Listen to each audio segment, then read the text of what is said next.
한 주간 동안 잘 지내셨지요? 예. 봄바람이 살랑살랑 불어서 유혹의 계절이 시작되었습니다.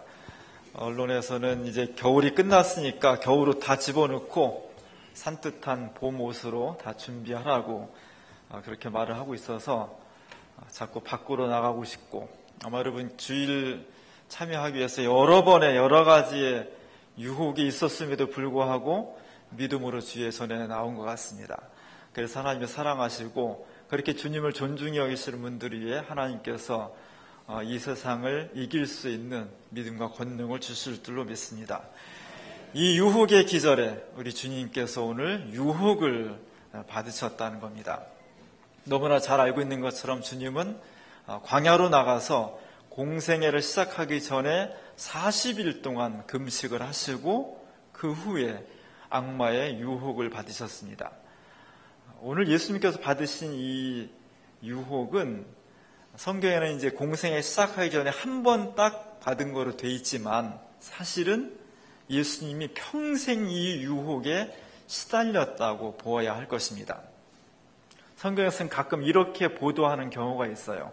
딱 한 번 일어난 사건처럼 보이지만 사실은 여러 번 반복된 평생 따라다녔던 것을 한 번에 이렇게 집약해서 총괄적으로 보도하는 것을 총괄 보도라고 말을 합니다. 예수님은 이 유혹을 한 번 딱 이기고 그 다음부터 한 번도 안 받은 것이 아니라 어쩌면 태어날 때부터 죽을 때까지 이 유혹과 투쟁해야 됐고 이 유혹에 심각한 도전을 받았다는 것. 또 하나는 이 유혹이 예수님 그리스도에게만 해당되는 유혹이 아니라 오늘날 인간으로 태어난 모든 사람에게 보편적으로 받는 유혹이다. 그래서 오늘 이 예수님의 유혹은 2000년 전에 유대 땅에서 예수 그리스도라는 한 분에게만 한 번 딱 일어난 사건이 아니라 우리 모든 인간이 근본적으로 가지고 있는 유혹의 과제, 특별히 예수를 그리스도라고 고백하는 사람들이라면 피할 수 없게 당할 수밖에 없는 그런 유혹. 그래서 이 유혹은 보편적인 성격을 가지고 있는 겁니다.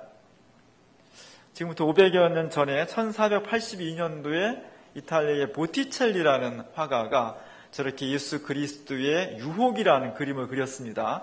세 가지 유혹을 다 그려놨는데 아까 본 그림 중에 맨 왼쪽, 맨 위쪽에 본 구석에 예수님이 첫 번째로 당하신 유혹, 이 돌들을 만들어서 떡으로 만들어라, 그런 장면을 삽입해 놓았습니다. 그 부분을 확대하면 조구에 있는 것처럼 어느 산속에 벼랑 끝에 악마가 예수님 앞에 찾아오지요. 그리고 지천으로 널려있는 돌들을 가리키면서 너무 배고플 텐데, 너무 힘들 텐데 내 능력이라면 이 돌들을 가지고 떡을 만들어서 먹으면 될 것이다. 이렇게 유혹을 합니다. 그렇게 유혹하는 악마의 복장은 경건한 수도사의 복장이고 손에는 묵주까지 들고 있습니다. 얼마나 경건합니까? 그러나 그의 모양을 가만히 들여다보면 등에 날개 같은 게 이렇게 달려있어서 사람이 아니로구나, 사람이 아니문이다, 이렇게 돼 있는 거죠. 그리고 그 발을 보면 사람의 발이 아니라 큰 새의 발처럼 돼 있어서 겉으로 복장은, 외모는 인간을 취했지만 사실 그 내면은 악마라는 것을 보여주고 있습니다. 이 돌들로 떡을 만들어서 먹으라는 이 강력한 유혹 앞에서 예수님은 상당히 좀 당황한 표정이고, 거기에 비해서 악마는 굉장히 집요하게, 굉장히 진지합니다.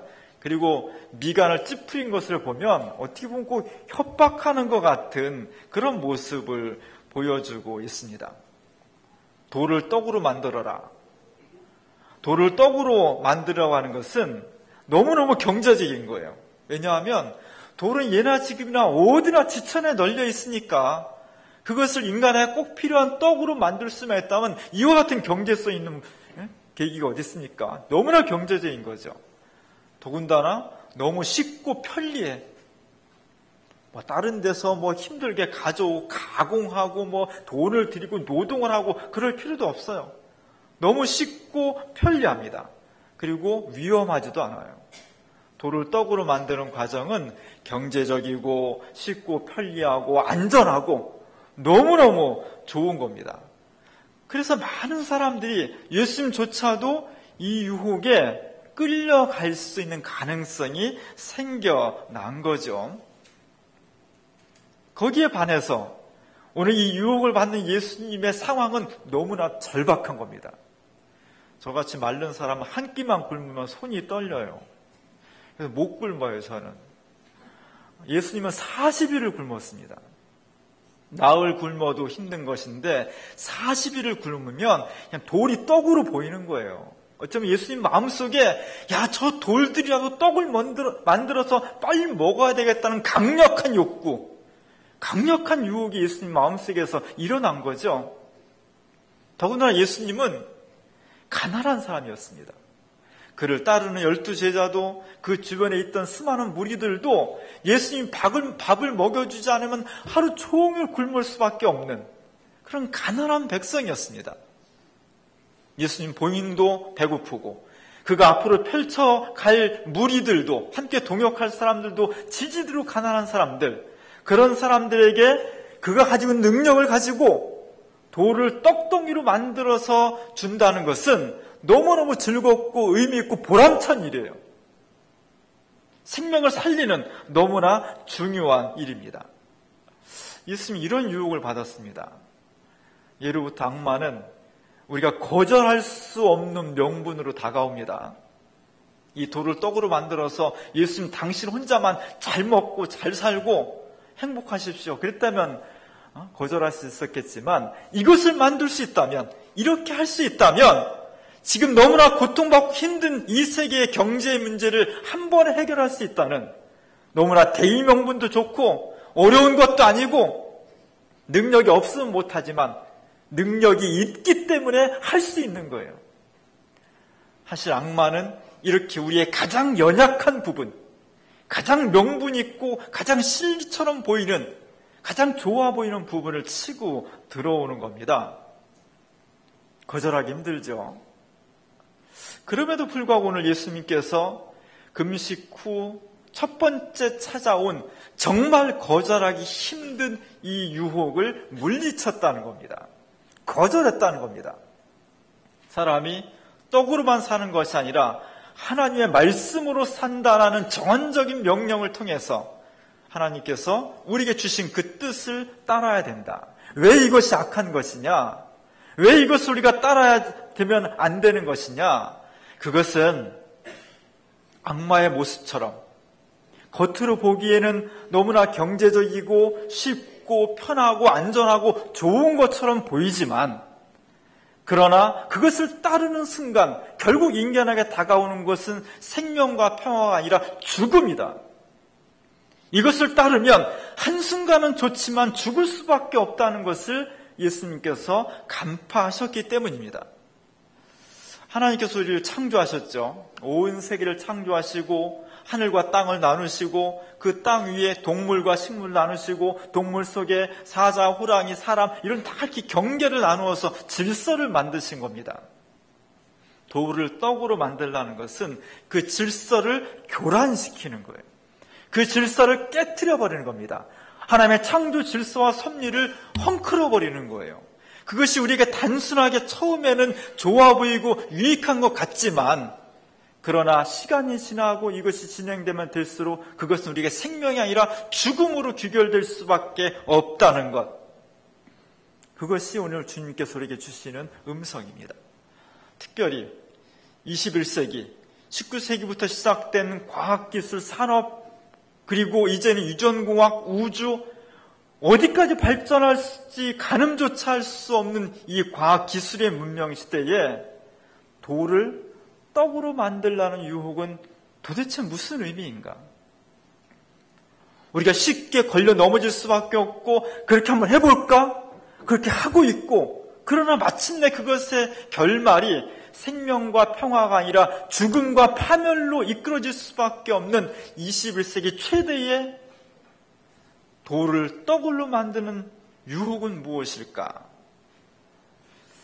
그것은 한마디로 핵발전소입니다.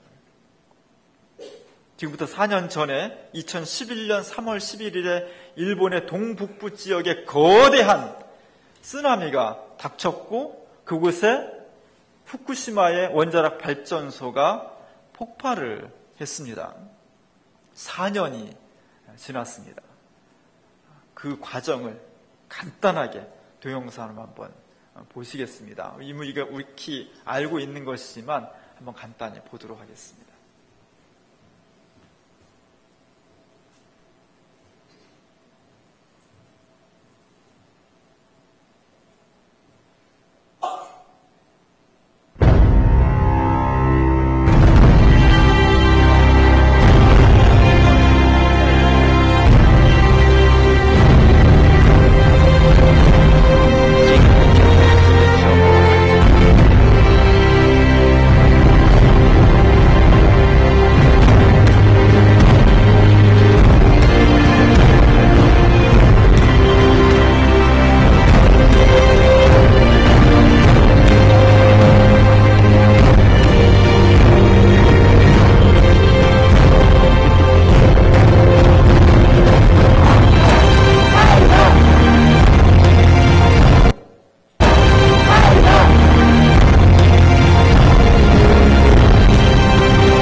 가끔 이렇게 손발이 잘 안 맞습니다.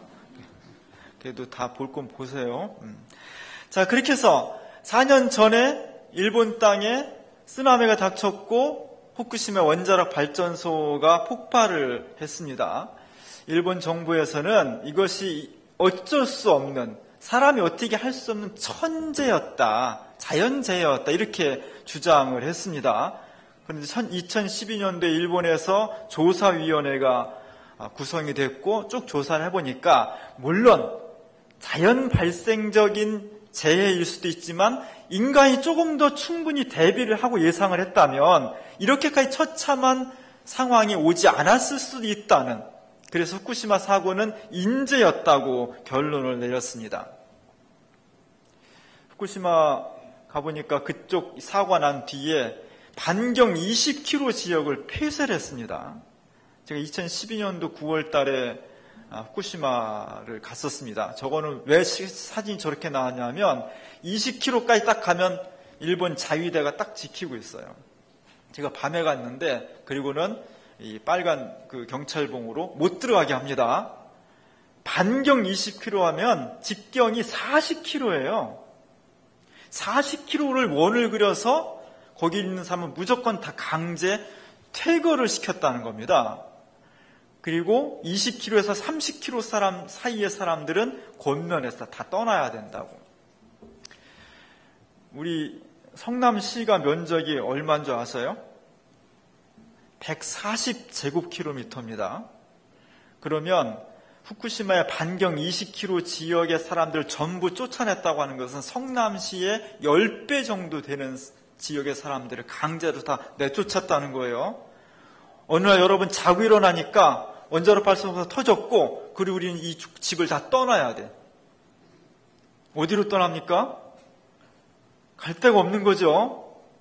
20km 이내에 있던 사람들은 40km 지역에 있는 사람은 전부 다 무조건 떠나야 됐고 20km에서 30km 사이에 있던 사람들은 처음에 다 떠났습니다.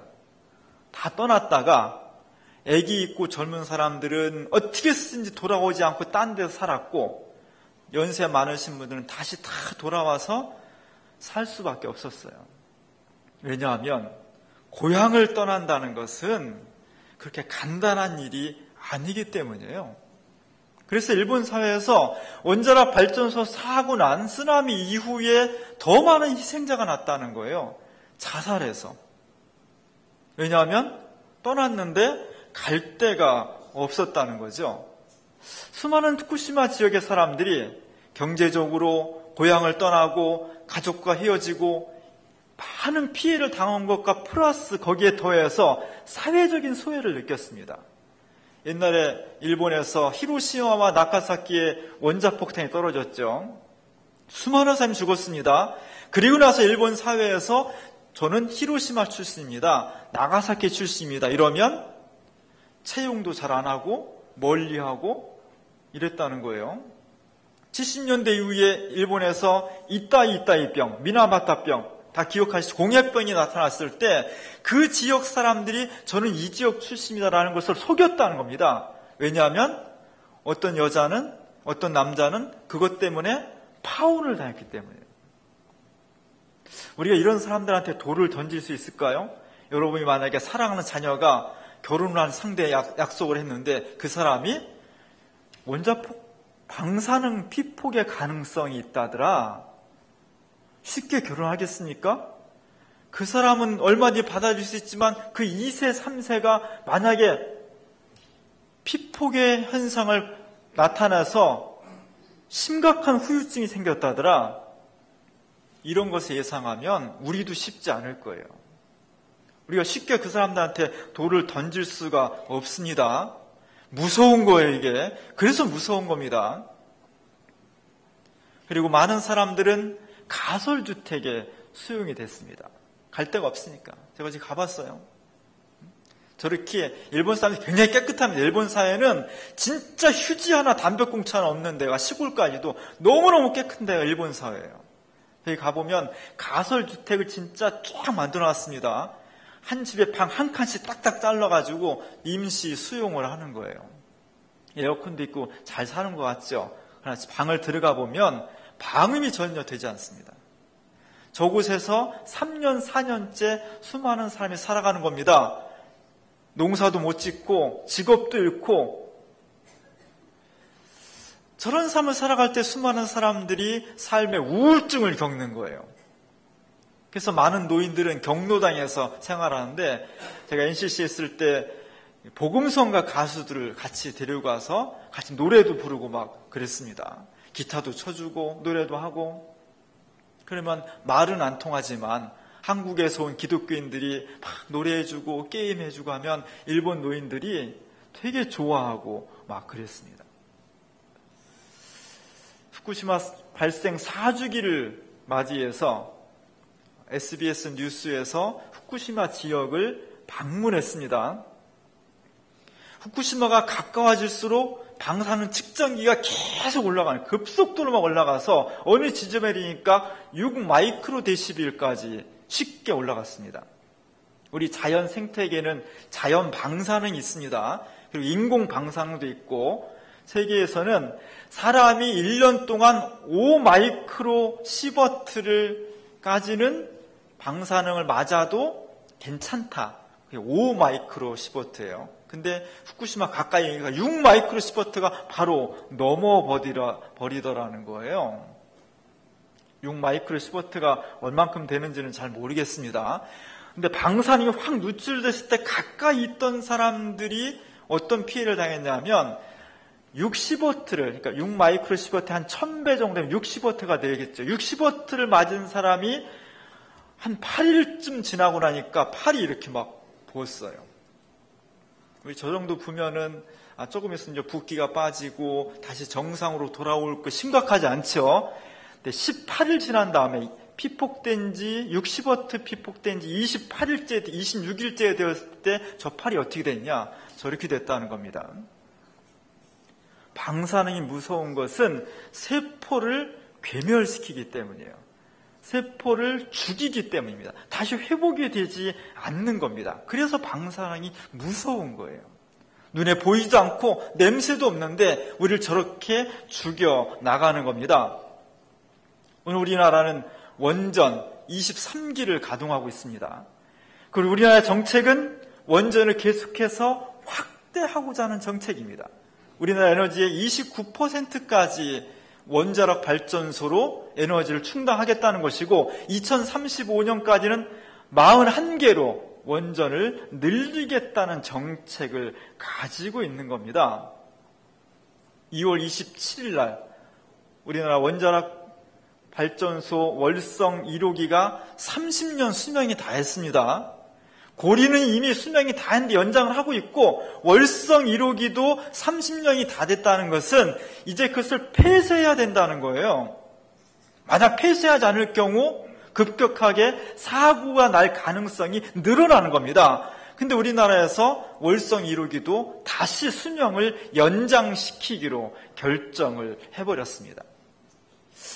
많은 사람들이 이해할 수가 없었습니다. 바로 이웃나라에 사고가 나서 얼마나 많은 사람이 죽고 저런 처참한 결과를 지금 진행형임에도 불구하고 왜 우리는 저렇게 다시 연장을 결정하는 것인지 여러 가지 이유가 있겠죠. 그 중에 일본을 보면 일본의 원자력 발전소를 둘러싸고 원자력 마피아라는 게 있다는 겁니다. 핵 마피아, 원자력 마피아라고 하는데 그런 사람들이 아주 공고하게 협력관계, 카르텔이 형성이 돼 있다는 거예요. 원자력 발전소를 지으면은 일본이나 우리나라나 막대한 수익이 들어옵니다. 발전소 하나에. 그 돈을 가지고 정치인들은 막대한 정치 후원금을 받습니다. 공무원들은 접대를 많이 받고 연령이 차서 퇴직한 다음에 이 부유한 원자력 회사에 간부로 재취업을 한다는 거예요.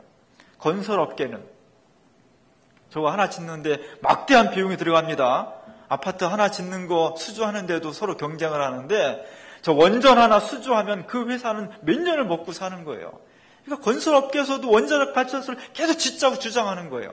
기술자들은, 과학자들은, 학교들은 저 원자력 발전소에서 막대한 연구비와 후원금을 학교와 학자들에게 대주는 겁니다. 언론은 그 돈을 가지고 광고비를 막 주는 거예요. 금융회사는, 은행들은 위험성 없이 융자를 해주고 거기서 이자를 위험성 없이 안전하게 이자를 받는 겁니다. 이렇게 일본 사회의 정치, 학계, 기업, 금융, 언론 이 사람들의 공통적인 이해가 원자력 발전소의 건설과 운영에 다 걸려 있는 겁니다. 그러다 보니까 이들이 공고하게 단합을 해서 원자력 발전소를 짓고 확대시켜 나가는 정책을 펼치고 있다는 겁니다. 우리나라 어떻게 했어요? 우리는 안 그러겠습니까?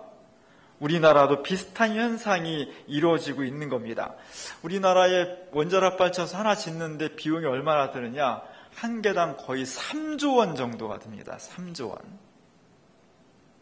3조 원이면 가늠이 잘 안 되는 돈입니다. 그 3조 원 정도를 짓는 데 있어서 우리나라가 21개까지 지을 때까지 한 건설회사가, 여러 건설회사가 지었는데 한 건설회사가 13개를 지었습니다. 21개 중에. 그리고 지금 7개를 짓고 있는데 그 중에 5개를 한 건설회사가 짓고 있어요. 어디겠어요? H건설회사입니다. H건설회사. 현대건설이 짓고 있습니다. 근데 이 회사가 옛날에 누가 회장이었냐면 이명박 전 대통령이 사장이었어요.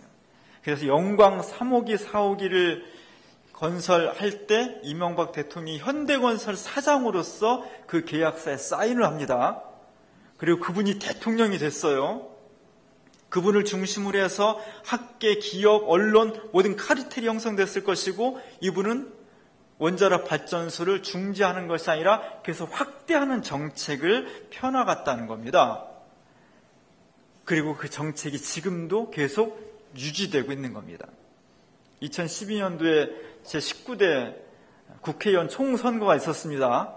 여당이나 야당이나 다 선출해서 뽑히는 의원 말고 각 당마다 비례대표가 있습니다. 비례대표를 누구를 하느냐에 따라서 그 당의 성격을 알 수 있어요. 집권 여당의 1번, 첫 번째로 비례대표가 누구였냐? 한국원자력연구원이라는 원자력 발전을 관여하는 그 단체의 연구원이 1번이었습니다. 이건 뭘 말하는 거냐? 현재 우리나라의 정책, 에너지, 경제 모든 것을 결정하는 권력가들이 우리나라의 원자력 발전소를 계속해서 운영하고 확대하고 발전시키겠다는 카르텔이 형성되어 있다는 것입니다. 오늘 우리는 이런 사회를 살고 있습니다. 우리가 살아가는 일상 속에서 2000년 전에 예수님이 공생애를 시작하기 전에 죽음과 같은 유혹을 받았는데 그 첫 번째가 돌을 떡으로 만들라는 거였습니다. 오늘 우리 그러면 돌덩이를 떡으로 안 만들면 그 유혹에 이기는 건가요? 오늘 우리 사이에, 우리 오늘 사회에서 돌을 떡으로 만들라는 정말 강력한 유혹, 막 끌려가는 유혹, 그것은 뭐냐? 여러 가지가 있겠지만 핵발전소를 폐쇄하지 않고 더 확장시키며 그것을 통해서 행복한 세계를 건설할 수 있다는 정말 달콤한, 정말 보암직도 하고 먹음직스러운 그런 유혹들이 강력하게 우리 사회를 유혹하고 있는 겁니다. 그러나 분명한 것은 그 끝은 너무나 위험하고 너무나 큰 죽음과 파멸로 이어질 수밖에 없다는 것. 원자력은 저렴합니다. 원자력은 깨끗합니다. 원자력은 청결하고 안전합니다. 이런 신화, 지금도 이런 신화가 통용되고 있는데 제가 누누이 말씀드렸지만 이것은 정말 새빨간 거짓말입니다. 원자력은 경제적이지도 않고 너무 비싸고 원자력은 깨끗하지도 않습니다. 폐유기물을 처리할 수가 없어요. 절대로 안전하지 않습니다. 핵발전소, 원자력 발전소가 가지고 있는 두 가지 얼굴. 그냥 겉으로 볼 때는 저 악마처럼 멋있어 보이고 경건해 보이고 깨끗해 보이지만 그 속을 가만히 관찰해 보면 거긴 죽음의 기기가 들어있다는 것을 우리가 깊은 영성을 가지고 봐야 돼요. 예수님을, 그리스도를 유혹했던 악마를 우리가 얼핏 보면은 멋있어 보이지만 하나하나 관찰하고 숙고해 보면 그곳에 악마와 죽음의 세력이 있다는 것을 밝혀낼 수 있듯이 우리 세상을 지금 점점 죽음의 구렁텅이로 몰아가고 있는 원자력 발전소에 대해서 생명을 창조하는, 생명을 보호해야 될 교회와 기독교는 단호히 맞서야 되는 겁니다. 그래서 2011년 후쿠시마 사고가 일어난 다음 해부터 한국 교회는 탈핵주의를 지키고 있습니다. 사실은 지난 주일이 탈핵주일, 3월 10일을 앞둔 직전 주일을 한국 교회가 탈핵주의를 지키고 있는데 우리가 청년주의를 지키느냐고 한 주를 연기했습니다. 이번 모토는 굿바이 원전이었습니다. 굿바이 원전 스탑. 지금이라도 원자력 발전소를 우리가 그만둬야 되는 겁니다. 한 번에 그만둘 수는 없겠죠. 그러나 30년, 40년 로드맵을 설정하고 일단 방향을 더 이상 원자력 발전소를 운행하고 확장시켜 나가는 정책 방향이 아니라 최소한 빠른 시일 내에 3, 40년 안에 이것을 줄여나가서 우리 사회에서 죽음의 가능성들을 축소시켜 나가는 것, 그리고 하나님의 창조 질서를 보호하고 생명을 보호해 나가는 것이 한국 교회와 기독교인들이 반드시 해야 될 가장 중요한 사명입니다. 우리 자손들에게 죽음의 세상을 물려줘서 안 될 것입니다. 지금도 계속 진행되고 있는 후쿠시마의 불행을 우리가 눈 똑바로 뜨고 쳐다보면서 무엇이 그렇게 되었는지를 간파하고 그 이유를 찾아내서 복음으로 예방에 갈 수 있는 교회가 될 때 생명을 향한 교회가 되는 것입니다. 죽음의 유혹이 우리 앞에 깊숙이 들어와 있습니다. 죽음의 유혹을 그리스도의 복음으로 단호하게 맞서서 생명을 창조해가는 교회, 생명을 보호해가는 그리스도인들이 될 수 있기를 주님의 이름으로 간절히 축원합니다. 기도하겠습니다. 돌을 떡으로 만들라는 너무나 달콤하고 죽음 같은 유혹을 우리 주님께서 단호히 물리치셨습니다.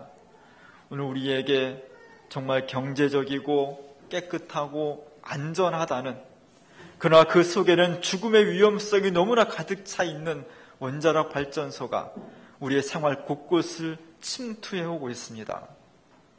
주여 우리에게 눈을 크게 열어주셔서 이웃나라 일본의 불행이 그들의 것이 아니라 바로 우리의 것이 될 수 있다는 뜨거운 각성을 가지고 하나님의 창조 세계를 생명의 세계로 만들어갈 수 있도록 인도하여 주시옵소서.